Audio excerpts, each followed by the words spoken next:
Salut, c'est Corentin et aujourd'hui on voit comment utiliser des LUT sur Final Cut Pro 10.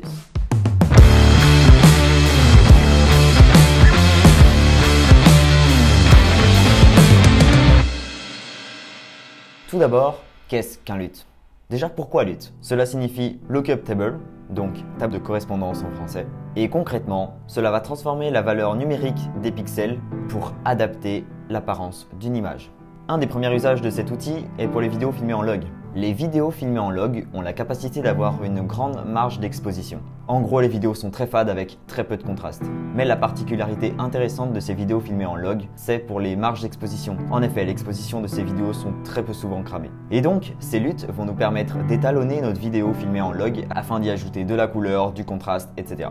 Donc, un LUT, ça va se présenter sous la forme d'un simple fichier en point cube et cela va être compatible avec la plupart des logiciels d'édition vidéo. Premiere Pro, DaVinci Resolve, Filmora, Avid, Final Cut Pro et j'en passe. Une autre utilisation des LUT consiste tout simplement à styliser vos plans vidéo. Cela peut par exemple vous permettre de créer une identité visuelle avec pourquoi pas un même réglage que vous appliquez sur toutes vos créations, comme une sorte de signature en fait. Et donc où pouvons-nous récupérer ces fichiers en point cube?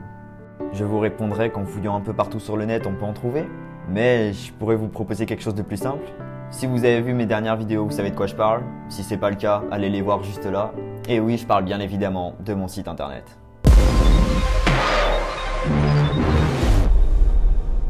Bref, ouvrez votre navigateur, tapez dans la barre de recherche corentinaboulin.com, allez dans la section plugins, recherchez directement avec la barre de recherche LUT, LUT et téléchargez le fichier Custom LUT. Ouvrez votre Finder, décompressez le fichier. Vous pouvez donc supprimer le zip. Et là, il est inutile d'aller déplacer ce dossier dans des bibliothèques de Final Cut, ça va être encore plus simple. Une fois que vous êtes dans votre projet sur Final Cut, allez dans les effets, tapez dans la barre de recherche LUT, toujours LUT. Appliquez donc cet effet sur votre vidéo, par exemple ici ma première. Sélectionnez votre vidéo et ici dans l'inspecteur on peut voir qu'il y a donc LUT aucune. C'est ici qu'on va aller appliquer notre fichier en point cube. Mais avant de l'appliquer, il faut aller le chercher. Et ici on a choisir une LUT personnalisée. Bon, eux ils l'appellent une LUT, peut-être la traduction de Final Cut en français n'est pas... Bref, cliquez et allez choisir donc votre dossier. Au lieu de sélectionner directement Custom LUT, je vous préconise de directement sélectionner LUT Pack et LUT Sélection, donc maintenez commande pour sélectionner les deux, et appuyez sur Ouvrir. À ce moment-là, tous les dossiers vont eux-mêmes s'importer directement dans la bibliothèque de Final Cut, un endroit différent de ce que j'ai pu vous montrer dans les dernières vidéos. Et maintenant, quand vous allez dans la section Aucune, vous retrouvez LUT Pack et LUT Sélection. Dans le dossier LUT Pack, vous retrouverez un ensemble de réglages adaptés selon différents types de caméras qui existent. Ces réglages sont donc principalement utiles pour les vidéos filmées en log afin de directement les corriger. Et dans l'onglet LUT Sélection, vous avez un ensemble de réglages que personnellement j'aime utiliser dans mes vidéos. Comme je vous ai dit, c'est un peu la signature que vous pouvez appliquer sur vos vidéos. Et personnellement, la mienne, ça va être Orange and Teal. Je vais l'appliquer et hop, l'apparence de ma vidéo est tout autre. Juste pour revenir sur le dossier, vous pouvez le supprimer. Final Cut l'a directement implémenté dans sa bibliothèque et il ne va pas aller le rechercher dans vos dossiers de téléchargement. Donc on a notre LUT customisé, donc moi ici j'ai choisi le Orange and Teal et on peut voir que l'effet est quand même fort. C'est pour ça qu'on va pouvoir diminuer ce qu'ils appellent le mixage. Donc c'est le mix entre la vidéo d'origine et la vidéo avec le LUT pleinement appliqué. Moi je vous conseille par exemple avec celui-ci de ne pas monter au-delà des 0,6, 0,7.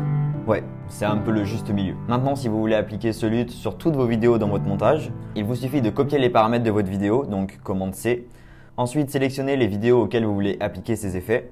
Donc je vais prendre les 4 autres. Et maintenant maintenez les touches Option, Commande, V.